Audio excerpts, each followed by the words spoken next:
I want to start at a very high level. Edmund Schlossberg once said, the skill of writing is to create a context in which other people can think.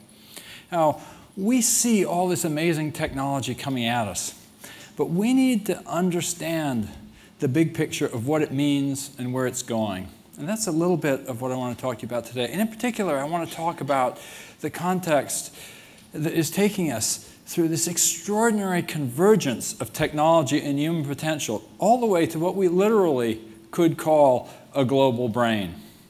That's a bold statement, and of course, we've heard versions of this before. Back in the 60s, 70s, and even the 80s, we had this idea of global consciousness, and it was this wonderful mystical state. Here's the harmonic convergence in 1987. You might remember that we were all going to be unified through some mystical means. Of course, in the 80s, we also had more dystopian visions of what the global brain would look like. It was going to be a malevolent artificial intelligence.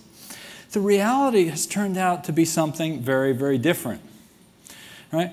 That picture is a picture of the routing map of the internet. And what's so striking about it, albeit only at the level of analogy, is how similar it looks to the neuronal structure of the human brain. We are making connections. We are building, through the internet, a network-mediated global mind. It's not Skynet, it's us, augmented and connected.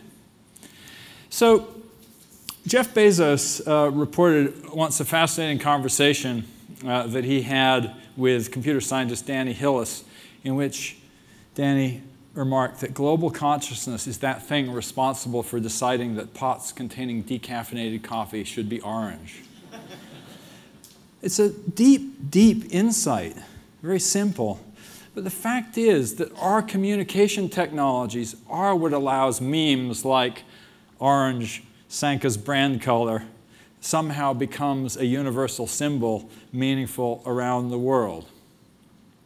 So this kind of global consciousness is something that we've had for a long time, but it's getting faster and faster. It is the global consciousness that lets us all understand that when you start typing lady, you come up with Lady Gaga, and we know about Lady Gaga, and we know about Larry Page.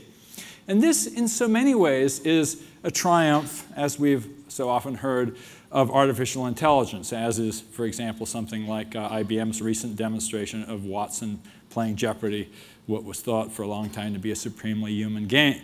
We're making real progress in the science and engineering of making intelligent machines.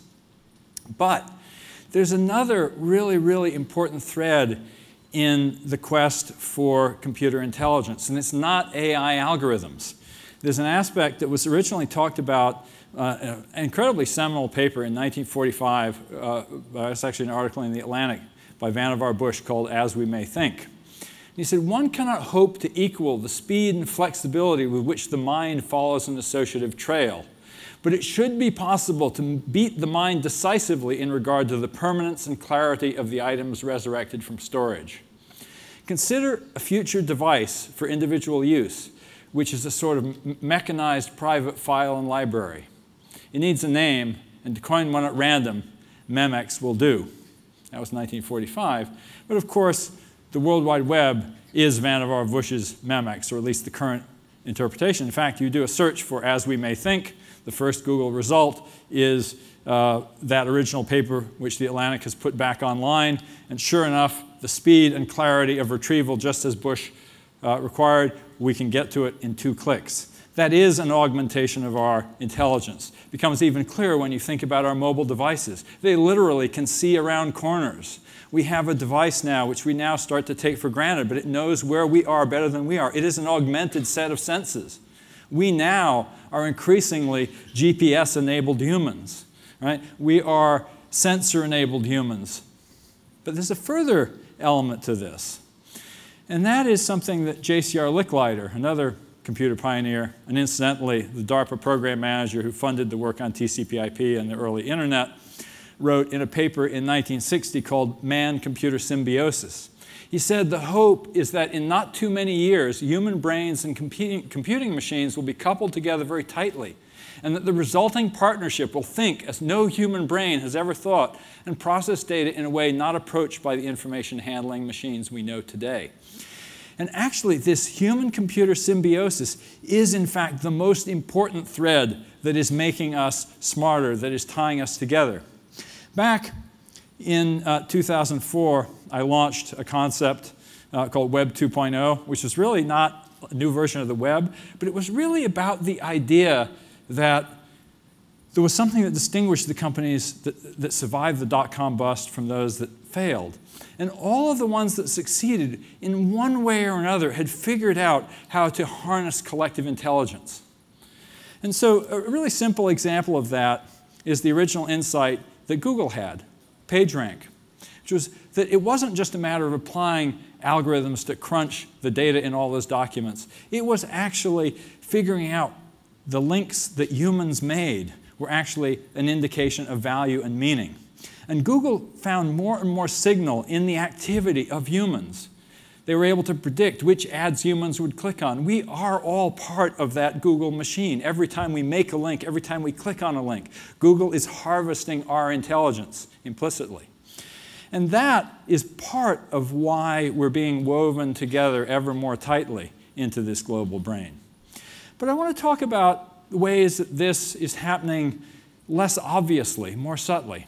And I want to point you to the DARPA Grand Challenge of 2005. This vehicle, Stanley, from a team put together at Stanford, won the Grand Challenge by going 7 miles in 7 hours. Well, this year, Google announced that they have an autonomous vehicle that's driven hundreds of thousands of miles in ordinary traffic. Right? Peter Norvig, Google's chief scientist, said, we don't have better algorithms, we just have more data. And what's really critical is what kind of data? Well, it turns out that those Google Street View cars you've heard about, the ones that are filming the images of the streets, were equipped with all kinds of other sensors. And so when that Google autonomous vehicle is driving on its own, the robot is remembering the roads that humans have driven before, augmented humans with senses that even the humans were not aware they were carrying. Right? Now here is Vannevar Bush's Memex as imagined by a Time magazine article in 1945. It was a collection of pulleys and microfilm and the like. Kind of silly. It's not at all the way it turned out to be. And I think our future will also turn out to be very different than the way we imagine it now. The internet, as we're experiencing it today, is still a child. It's a baby. Okay, but now here's the real point that we have to think about. If the global brain is still a child, what should we be teaching it? How should we be rearing it? Right? Predictive analytics in these information applications that we're building mirror human learning. If you're around a small child, you see the way they're continually learning from the world. If you're around an internet application, you see the way that it's learning from the world. Right? But the algorithms and the goals we set for them also mirror human vices and virtues. When you have a goal like Google's access to all the world's information, or my own company's goal of changing the world by spreading the knowledge of innovators, this is trying to teach the global brain to be smart and virtuous and kind. Right? But if you, for example, are sitting there just trying to figure out how to extract profit without regard to what happens to people on the other side, you're perhaps teaching the global brain to be a practitioner of vice. And so my question to all of you is, how can we make the emerging global brain be not only more resilient, not just smarter, but also more moral? Right?